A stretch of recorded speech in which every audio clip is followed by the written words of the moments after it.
we're doing the difference between Shiraz and Syrah. I might leave that one for a second, and I'll do this one. All right.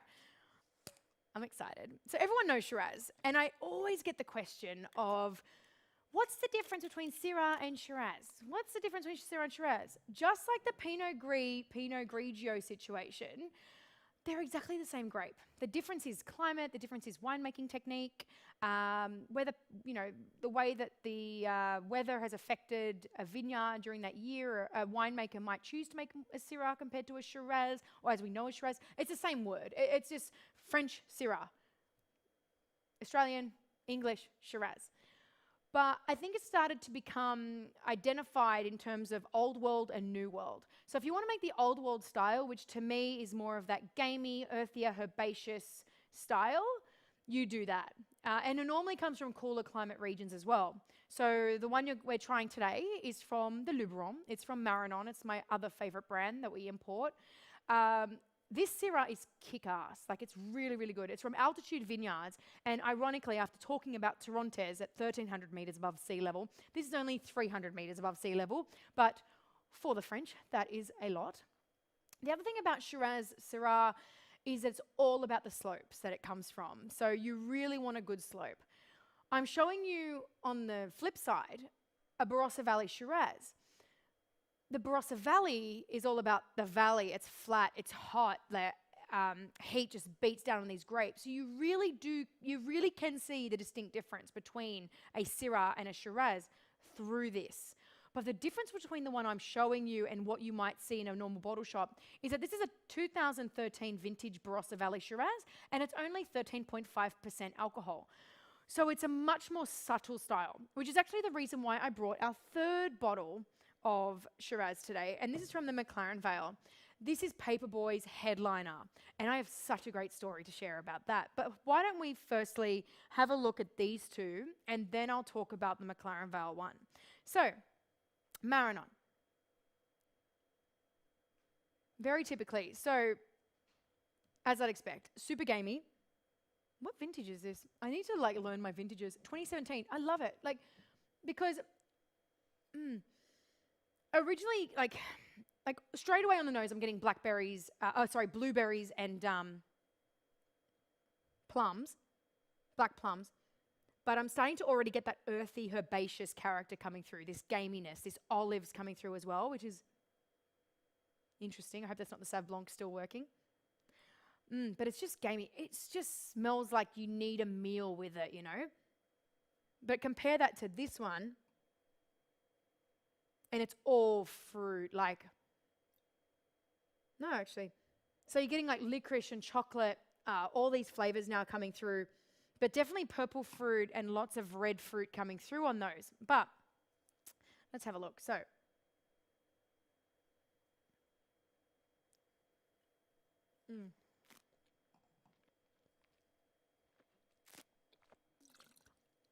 oh, what I love about Shiraz, and I think what everyone loves about Shiraz, is how mouth-filling it is, how dry it is. It goes so well with food, yeah?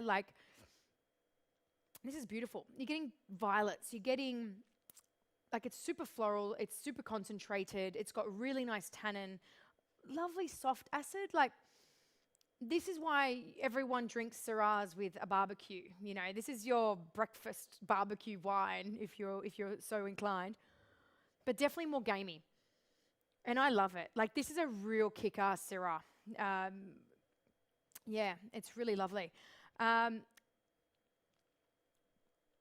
I'm just admiring that. The thing is, what interestingly about these two, even though one is old world and one is new world, even though one is a cooler climate, one is a warmer climate, they are just such beautiful expressions of the varietal.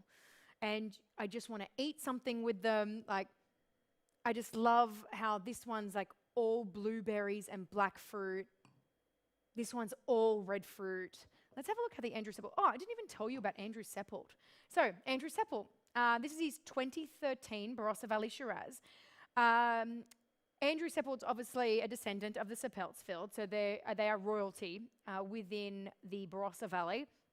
He is a winemaker that is born and bred in the Barossa. This man knows the Barossa better than anyone. He can make wines better than anyone. And what I love about him is that he doesn't fluff about. He allows the grapes to do what they do. He uses the oak he needs to use. He ferments the way he needs to ferment.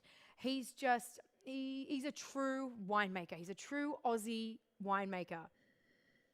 And I just love this because you're getting all those licorice notes, those chocolate notes, and dried black fruit that come through with this wine. It's super complex on the nose, actually. I could sit here talking all day about it, but you can't smell it. So I hope you guys do have a bottle of this in your cellar. 2013. It's definitely ready to drink now.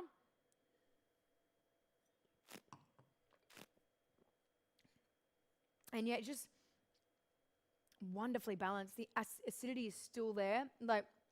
Even though we're in 2020 now, what are we looking at? 7 years? I'd still give this wine another 5. Honestly, it is an absolutely stunning wine. Look at the color; it's still purple. So if you remember from my wine tasting recently, the more red the wine gets, the more it's aged. We have still got a ruby red center, so I would still be able to age that for a few more years in optimum temperatures. Whereas you look at this Syrah, which is 2017, it's still bright purple, so it's still got years on it as well. But both of these wines are a beautiful expression of Shiraz. As I said, the Syrah, it's more gamey, it's earthier, it's more complex, it's more herbaceous, it's blueberries, blackberries, black plum kind of thing. The Australian Shiraz, we're looking at more of that red fruit, that really concentrated red fruit. Obviously being a little bit more aged, we're getting all those secondary characters like licorice and chocolate coming through as well. They are delicious. But what I really want to do is show you the Paperboy. So the Paperboy, there's only a few hundred cases of this made. This is a Mclaren Vale. So actually what I should do, I might put the Mclaren Vale and the Barossa next to each other, because this is another really interesting lesson. So whereas Barossa is more of that deep red fruit kind of thing, I'm going to take this away for a second, and I'm going to put these two up here. Let's have a look. Mclaren Vale is a lot more subtle. It's a lot more soft, more elegant. I'm making a mess on this table today. Don't know what's my problem. So we have the Barossa here. The other thing I wanted to show, wow, this is just cassis. If you've ever had that purple fruit cassis, can't think of the fruit, but it's like this cassis. So I like to use cassis in my Prosecco cocktails, but it's like this beautiful pop of cassis. And this is a 2017 as well. So I wanted to show 2013 Barossa Valley Shiraz, red fruit, licorice, chocolate.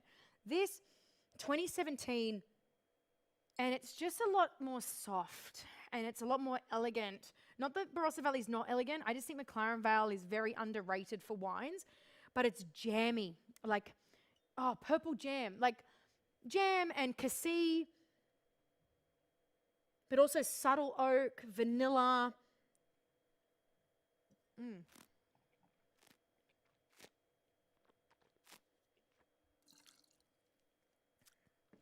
Wow. Beautiful elegance. It just pops out of the glass. It's got lovely acidity, really well integrated oak. I mean, both of these wines have such integrated oak, because one thing that really drives me nuts about Australian wines, a lot of Australian wines, is how much oak they use. I think you can use a good amount of oak and not hide the wine with oak. There's a lot of big Australian red wines right now, and they're normally quite cheap, to be honest, and they've just kind of hidden the flavors with oak. These are beautiful expressions of good winemakers. The winemaker of Paperboy is a young, fantastic gentleman named Peter Tavella. Again, Mclaren Vale boy, born and bred. He actually is a winemaker for a very big Mclaren Vale winery, and just wanted to have something that was his own, and he wanted to go back to the roots of Mclaren Vale. He wanted to get to the softness and the elegance of Mclaren Vale. So he started Paperboy, which is an ode to his father, who used to be a paperboy around Adelaide. So I love that. And this It just shines. It's a really beautiful red wine. It's elegant. It goes really well with food. I highly recommend it for a barbecue once we're out of this isolation situation. But yeah, it's very complex. Yeah, it's lovely. But that, like, what I love about Mclaren Vale is you get this beautiful jamminess to Mclaren Vale, which is distinct compared to the Barossa, which is more of that red fruit,